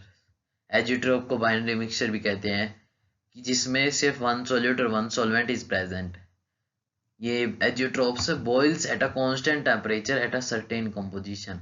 A mixture of two or more liquid that have a constant boiling point. Azeotrope की कैसा mixture है जिसमें to और मोर liquid है और कांस्टेंट बॉइलिंग पॉइंट है उनके पास। A liquid mixture that boils at a constant temperature and has the same composition. Constant temperature पे लिक्विड मिक्सचर को बॉईल किया और उस पर सेम composition पाई जाए both the liquid and vapor phases, making separation by simple distillation impossible. इनको mixture को सिर्फ एक ही प्रकार से अलग किया जा सकता है, making separation by simple distillation impossible. Vapour है, वेपर देखो x यानी कि मोल फ्रैक्शन 100% है, तो वेपर प्रेशर इंक्रीज होके डिक्रीज होता होता फिर वेपर बन जाता है, लिक्विड आता है यहाँ पर बीच में। अगर 0 हो तो वैसे ही सेम है दोनों में, वेपर लिक्विड में। Problem: The vapor pressure of pure liquid of A and B is 450 and 700 millimeter respectively. At 350 K, find out the composition of liquid mixture if the total vapor pressure is 600 milligram. Also find the composition of vapor pressure. तो हमें क्या क्या find करना है इसके अंदर? composition of vapor pressure, composition of liquid mixture, total vapor pressure, ठीक है ना। तो pressure of A 450 milligram mercury, pressure of B 700 milligram, total कितना देखा 600। एक तो 450 दे रखा है, 450 दिस वन एंड 700 और टोटल दे रखा है 600, ठीक है ना। तो ये हमारे पास दे रखा है। तो from Raoult's law we have partial pressure is equal to partial pressure of A और mole fraction of A, total pressure partial A pressure B. तो partial pressure B mole fraction B, partial pressure B को लिख सकते हैं 1 minus partial pressure A. Partial pressure total को क्या लिखेंगे फिर, partial pressure A mole fraction A plus में P B bracket open bracket close 1 minus and this is mole fraction, ठीक है। तो हमें ये वैल्यू रखेंगे जब मल्टीप्लाई करेंगे पी बी की से, तो ये आ जाएगा। तो P A partial pressure A minus partial pressure B into में मोल फ्रैक्शन प्लस में पार्शियल प्रेशर बी। तो 600 is equal to 450 minus 700 mole fraction plus में 700, हमारे पास मोल फ्रैक्शन ए की आ गई और मोल फ्रैक्शन बी की हमने निकाल ली। देयरफॉर 1 माइनस 0.4 कितना आएगा 0.6। नो पार्शियल प्रेशर ए पर मोल फ्रैक्शन के जब निकालेंगे तो 180 मिलीमीटर तो मरकरी आएगी एक्स की वैल्यू और इसमें पीबी की वैल्यू इनटू में 0.5 करने पर 42 मिलीग्राम है। तो in vapour phase mole fraction of figure this one आएगा पार्शियल प्रेशर ए प्लस पार्शियल प्रेशर बी। इनको करने के बाद सॉल्यूशन का 180 बाई 600 आएगा, 0.30 आएगा लिक्विड का, लिक्विड मिक्सचर का। और फिर मोल फ्रैक्शन ऑफ लिक्विड आ गया ए का और लिक्विड का बी का निकालना है, तो 0.3 माइनस 1 करेंगे तो 0.700 आ जाएगा, 70 आ जाएगा, 700 sorry. So what is colligative property? Are properties of the solution that depend upon the ratio of the number of solute particles to the number of solvent molecules in a solution and not on the nature of the solute present. Property है जो कि depend करती है ratio of the number of solute particles to the number of solvent. Solute particles और solvent molecules का ratio होता है जो depend करती है, not depend करती है nature, depend नहीं करती nature of solute and present. तो colligative property which depend on concentration of solute rather than their identity. Colligative property depend करती है concentration of solute particles rather than their identity, कि किस प्रकार के है। तो इनके टाइप होते हैं freezing point depression, boiling point elevation, osmotic pressure, vapour pressure lowering. ठीक है, तो relative lowering of vapour pressure क्या है? is a colligative property that describes decrease in vapor pressure of solvent when a non-volatile solute is added and it directly proportional to the mole fraction of solute. तो routes law क्या कहता है? lowering of vapor pressure of solution is directly proportional to the concentration of the solute particles and is independent to their identity, meaning it is a colligative property. Routes law क्या है? colligative property ही है। तो हमारे पास ये formula आ गया relative lowering vapour pressure का। Calculate करना है mass of A non volatile solute, molar mass 40 gram, which should be dissolved in 114 gram octane to reduce its vapour pressure. Initial vapour pressure कितना है? वो है P0। After adding solute to octane the vapor pressure becomes 80 by 100 into PO 0.8 pascals pressure। Moles of octane, सबसे पहले moles of octane निकालेंगे तो 140 by 114 1 आया।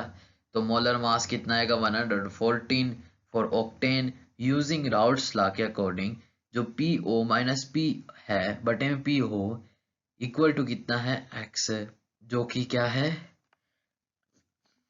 Mole fraction, moles. P0 upon में 0.8, PO अपॉन में PO इक्वल टू कितना है?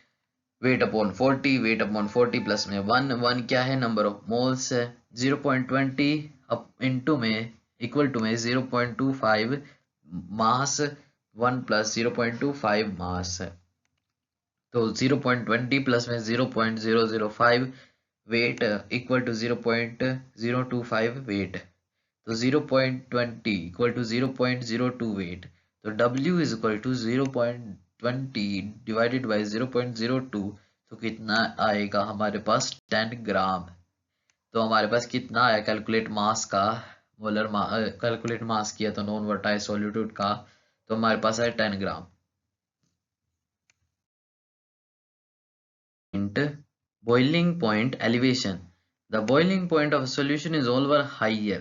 तो क्या है? बॉइलिंग पॉइंट ऑलवेज हाइयर होगा सॉल्यूशन का then the boiling point of pure solvent. Solvent से सॉल्यूशन का बॉइलिंग पॉइंट ज्यादा होगा। A phenomena is known as boiling point elevation because the presence of solute particles lowers the vapor pressure, requires a higher temperature to reach the boiling point। तो अगर हम एक solution लें जिसके अंदर प्योर सॉल्वेंट था तो सॉल्वेंट का प्रेशर इंक्रीज हो रहा है। अगर जब सॉल्यूशन की बारी आई जिसके अंदर हमने सोल्यूट ऐड कर दिया तो सोल्यूट के अंदर सोल्यूट सरफेस एरिया घेर लेगा जिससे कि वेपर कम बनेंगे और वेपर कम उड़ेंगे, वेपर प्रेशर कम होगा। तो बॉइलिंग पॉइंट एलिवेशन का फॉर्मूला है delta T B, change in delta boiling point, so mole fraction and molality molality, here M denotes molality, and example is there. The boiling a point of is 3 benzene 353.23 K when 1.80 gram of non-volatile solute was dissolved in 18 gram of benzene. The boiling point is raised to 354.11 K। तो ये raise हुआ है ना, तो इनको हम minus करेंगे in temperature को। कैलकुलेट करना है molar mass of solute Kb for benzene is 253 kilo joule पर मोल। Kb दे ही रखा है हमारे पास। तो Tb क्या है? Tb इक्वल टू 353.23 केल्विन और Wb क्या है? 1.8 ग्राम। तो Wa कितना होगा? 90 ग्राम। Tb कितना है? 354.11 केल्विन। ये दूसरे वाला Tb है, ये दूसरे वाला है। तो हमारे पास ये टेम्परेचर दे रखा है boiling point, this is TB is the boiling point, this one and this one, this is for T dot boiling point and this one is boiling point. तो जो KB होगा 2.53 हमें दे रखा है, तो TB किसके इक्वल होता है, T delta TB minus TB dot delta 354 minus 11 minus 353.23 equal to 0.88 kelvin. तो जो हमारे पास वो पीछे आया था MB कितना है, MB WB मतलब मास इनटू में KB इनटू में 1000, वही this is molality, TB into में WA।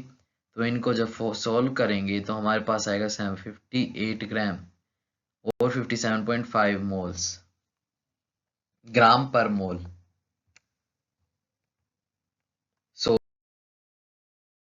So freezing point depression. The freezing point of a substance is defined as the temperature at which the liquid and solid phase are in equilibrium, meaning their vapor pressure are equal. तो आपको समझ में ही आ गया होगा, when a non-volatile solute is added to a solvent, its vapor pressure decreases and this lowered vapor pressure becomes equal to the vapor pressure of solid solvent at a lower temperature.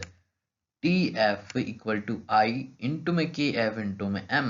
ये देख सकते हैं, ये पहले तो शुरू में solvent है जिसका वेपर प्रेशर हाई है, तो जब सॉल्यूशन का जब बॉईल करते हैं तो वेपर प्रेशर डिक्रीज हो जाता है। क्यों? क्योंकि वेपर सॉल्यूट ऐड होता है जिससे कि वेपर प्रेशर कम बनते हैं, फ्रीजिंग पॉइंट में बहुत सारा डिफरेंस आ जाता है।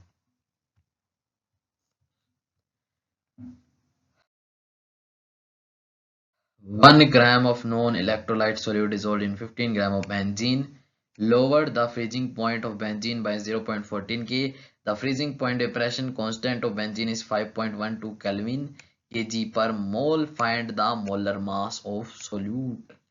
तो हमें मोलर मास ऑफ सोल्यूट निकालना है।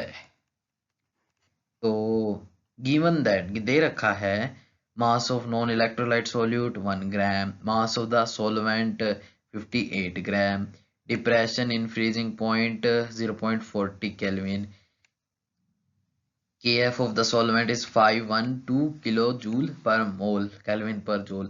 Now delta TF क्या है, freezing point, change in freezing depression. तो इनको निकालेंगे, ये सभी वैल्यू रखेंगे हम, और इनकी वैल्यू रखने के बाद हमारे पास 256 ग्राम पर मोल आएगा, जो कि क्या है, मोलर मास ऑफ सोल्यूट।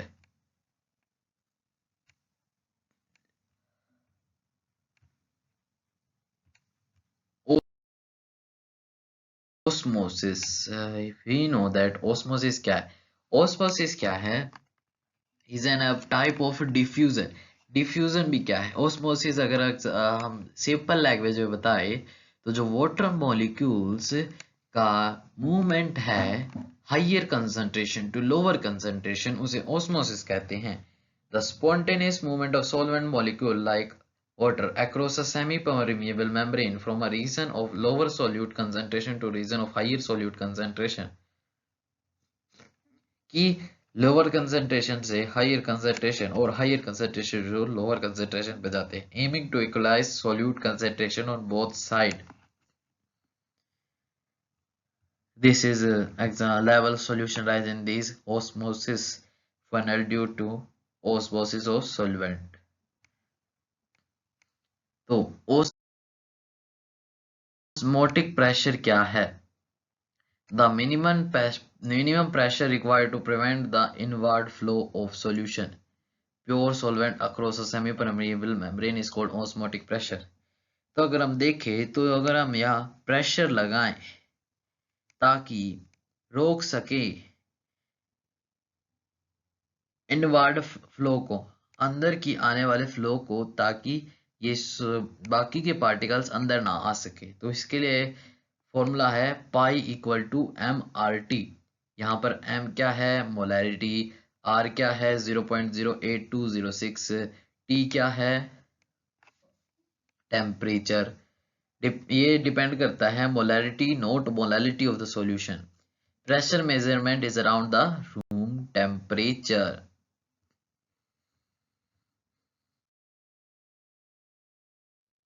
तो देखें तो ये दे रखा है the excess pressure equal to the osmotic pressure must be applied on the solution side to prevent osmosis. ये हमने पढ़ ही लिया है क्या है। तो ये देख रखा है osmotic pressure is proportional to the molarity C of the solution at a given temperature. यहाँ पर C क्या है, मोलैरिटी, ठीक है। तो ये हमने पीछे भी डिस्कस कर ही लिया है।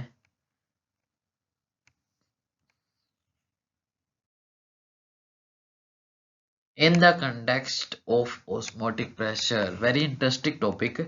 तो types of solution है isotonic solution, hypertonic solution, hypotonic solution। तो सबसे पहले isotonic solution, solution with the same osmotic pressure are indeed called isotonic solution। This means that when separated by semi-permeable membrane, there is no net movement of solvent between them। Isotonic solution क्या है, सीधा बताएं तो जैसे कि इसके अंदर एक कंसंट्रेशन है लिक्विड की और एक बाहर कंसंट्रेशन है लिक्विड की, दोनों तरफ प्रेशर ऑस्मोटिक प्रेशर सेम हो जाता है ताकि कोई ट्रांसफर हो ही ना सके किसी भी चीज का। इसी में भी वही लिखा है separated there is no net movement of solvent between them. वैसे ही प्लांट सेल में मॉलिक्यूल वैक्यूल्स के अंदर ऑस्मोटिक प्रेशर जो है वो बाहर वाले ऑस्मोटिक प्रेशर से इक्वलाइज कर जाता है ताकि कोई भी चीज अंदर या बाहर नहीं आ सके। वैसे ही hypertonic solution is a solution that has higher concentration of solute compared to the another solution or cell। This means that there is less solvent related to the solute leading to higher osmotic pressure। तो जो इसके अंदर osmotic pressure था cell के अंदर, red blood cell के अंदर, वो कम था और नहीं ज्यादा था, और वो क्या किया, बाहर कम था ऑस्मोटिक प्रेशर और अंदर का जो मटेरियल था वो बाहर आने लगा, जैसे H2O थी वो बाहर आने लगी। इसी को हाइपरटोनिक सॉल्यूशन कहते हैं, जहां पर ऑस्मोटिक प्रेशर अंदर की तरफ ज्यादा हो और बाहर की तरफ कम, जिससे कि जो H2 है बाहर निकलने लग जाए osmotic.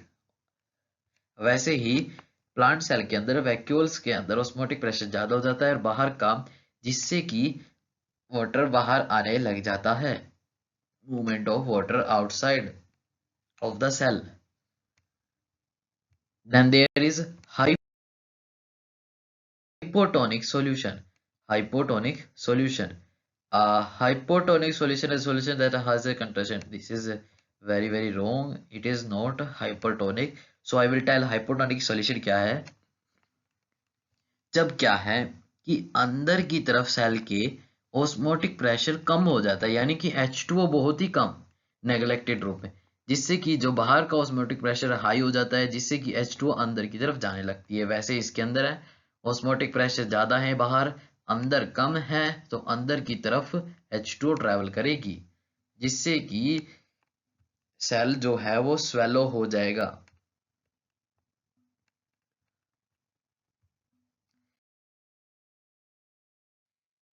Then there is a question, 200 centimeter cube on actual aqueous solution of a protein contain 1.26 gram of the protein। The osmotic pressure of such solution at 300 Kelvin is found to be 257 into 10 raised to power 3 bar। Bar यानी pressure, calculate the molar mass of protein, molar mass calculate करना है हमें। तो हमें पता है this one is osmotic pressure equal to MRT। तो molarity into में RT, यहाँ पर मोलैरिटी क्या है W/M इंटू में V, R इंटू में T। और जब हम इनकी वैल्यूज रखेंगे और हमें क्या निकालना है, मोलर मास। M क्या है यहाँ पर, मोलर मास, तो M वहां चला जाएगा और बाकी सब यहाँ पर आके जब हम इनकी वैल्यू रखेंगे, जो कि है वो वेट है 1.26 ग्राम प्रोटीन का, वो सॉल्यूशन के अंदर सोल्यूट है, ठीक है, और जो R की वैल्यू 0.82 1 है, टेम्परेचर कितना है 300 केल्विन, ठीक है, और जो प्रेशर है 2.57 इंटू 10⁻³ है, ठीक है, और जो वॉल्यूम है 0.2 सेंटीमीटर क्यूब है। जब इसको 1000 से डिवाइड किया तो 0.2 आया, ठीक है। तो हमारे पास मोलर मास कितना आएगा 61022 ग्राम पर मोल। ओके, तो our next is reverse osmosis क्या है। रिवर्स यानी उल्टी दिशा में ऑस्मोसिस हो। Reverse osmosis is a water purification process that uses semi-permeable membrane to separate water molecules from other substance। Reverse osmosis में क्या होता है कि एक ऐसा प्रेशर लगा दिया जाता है कि जो वाटर ने आगे की तरफ चला जाता है, धकेल दिया जाता है। जैसे कि ये दे रखा है, ये वाटर आगे की तरफ जाने लगता है, यहाँ पर प्रेशर लगाया और ये रिवर्स ऑस्मोटिक प्रेशर हुआ। जैसे कि यहाँ पर पिस्टन है, यहाँ पर सोल्ट वाटर है, जब प्रेशर लगाएंगे तो फ्रेश वाटर आगे चला जाएगा और सोल्ट यहाँ पर अंदर ही रह जाएगा। ये प्योरिफिकेशन ऑफ वाटर में यूज होता है, जहाँ पर इम्प्योरिटीज यहीं पर रह जाती है और फ्रेश वाटर आगे चला जाता है और यहाँ से निकल जाता है। Reverse osmosis occur when a pressure larger than the osmotic pressure is applied on the solution. Osmotic pressure किस लिए लगाया जाता है, ताकि वो स्टॉप हो जाए वहीं पर वो फ्लूइड, जैसे कि वो H2 था वहीं पर रुक जाए। और रिवर्स ऑस्मोसिस में क्या है कि वो ऑस्मोटिक प्रेशर से ज़्यादा प्रेशर लगाने से वो वाटर बाहर निकल जाता है, बाकी इम्प्योरिटीज अंदर रह जाती है, जैसे कि इसके अंदर बताया हुआ है।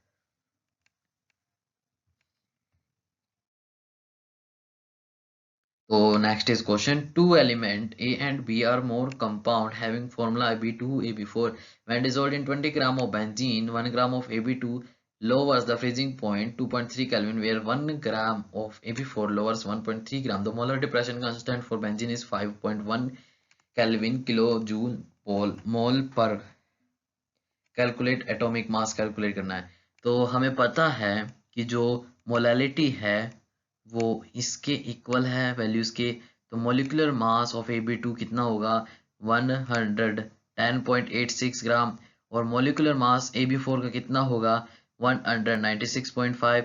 तो फर्दर AB4 और A+4B इक्वल टू कितना है, ये सब आ गया हमारे पास मोलर मास। तो 2B कितना होगा, B कितना होगा, तो ये आ गया हमारे पास। सब्सट्रैक्टिंग इक्वेशन करने के बाद जब वैल्यूज रखेंगे तो हमारे पास आएगा कि atomic mass of A and B are 25.57 42.645 respectively.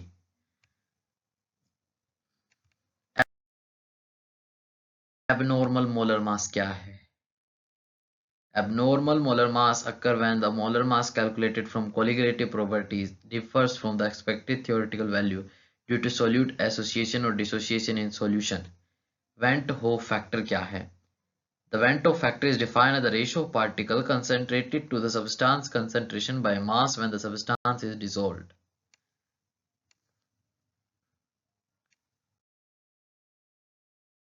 The Van 't Hoff factor क्या कहता है।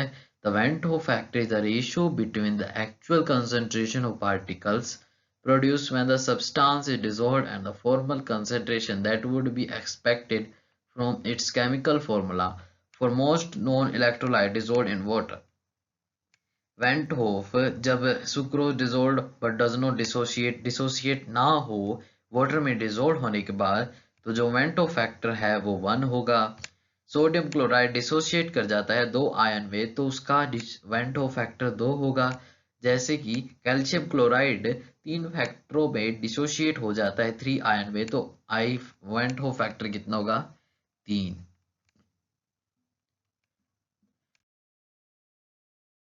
Thank you for watching, please subscribe our channel. अगर आपको वीडियो पसंद आई हो तो like share subscribe and comment our video, जहां पर हम आपको पढ़ाएंगे दिल और दिमाग से बायो और फिजिक्स केमिस्ट्री के हर टॉपिक।